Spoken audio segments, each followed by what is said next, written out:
how special is that moment when you cross the line and what?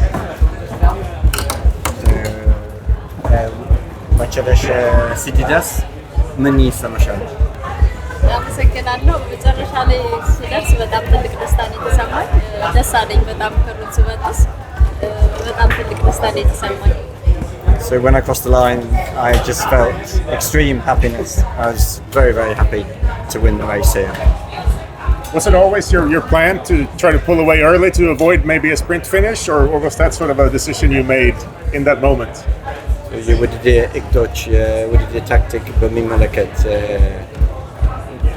በስፕሪንት ላይ ማሸነፍ ፈልገሽ ነበር ወይ ከዛ በፊት? ብዙ ነገር ነው አቅጄ የመጣሁት። ስፕሪንግም ላይ ስፒድ ላይም ተዘጋጅቼ ነው የመጣሁት። አምና የተሳሳትኩትን ነገር እሱን አስተካክዬ ሰርቼ ነው የመጣሁት። ከዛ በፊትም መሄድ ፈልጌ ነበር። ከዛ በፊት ተሳካልኝ። በሁሉም ነው ተዘጋጅቼ የመጣሁት። I was really training for all outcomes. I felt I could win with a sprint. I could also win with a long run from home. The main thing was to prepare well, and that's what I did. You looked back several times during the second half. How concerned were you about Sifan Hassan trying to run you down? በሁለተኛ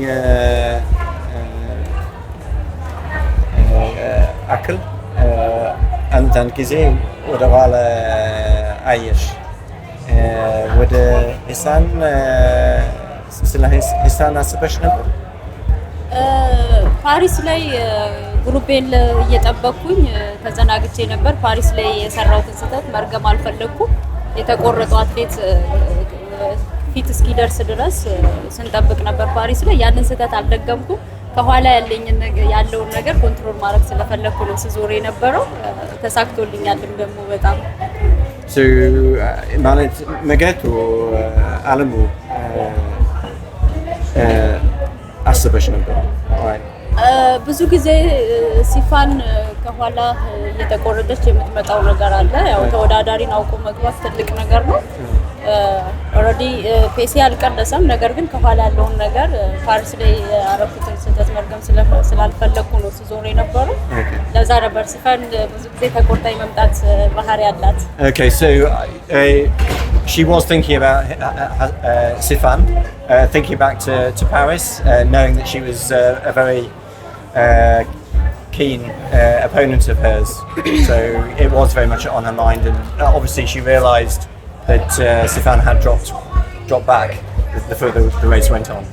After second place in London and Paris last year, how important or how much did you want to make a point or make a statement this year?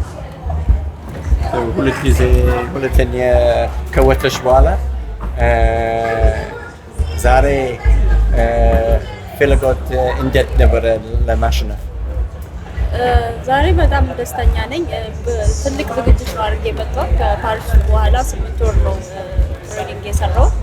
ማሸነፍ ስለፈለኩ ብቻ ብዙ ውድድር ሰርቼ ለለንደን ስዘጋጅ ነበር። እግዚአብሔር ረድቶኛል። በጣም ደስተኛ ነኝ።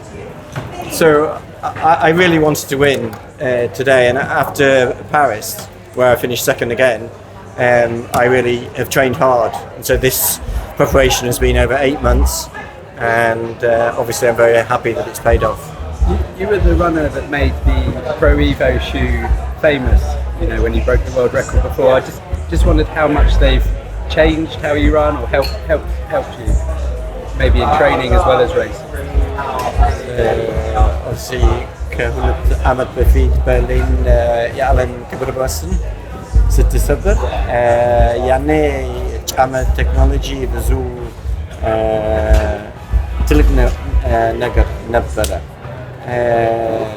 የጫማ ቴክኖሎጂ በሚመለከት ምን አስበሽ ነበር? ምን ታስባለሽ? ጫማ ምንም ጥያቄ የለውም። ለማራቶን አትሌት ጥሩ ነው።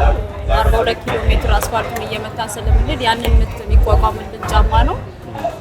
ምንም ጥያቄ የለውም። ጫማ ለኛ በጣም ጥሩ ነው። So the shoe technology is very important in marathon running.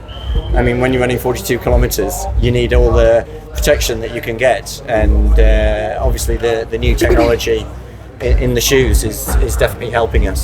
Can we just ask, was it the Pro Evo 1 she used, And how good was it that both winners today were Adidas, not Nike? And was that good for? የትኛውን ጫማ ተጠቀመሽ ዛሬ? Evo 1 Evo 1. And yeah, and Adidas, Nike.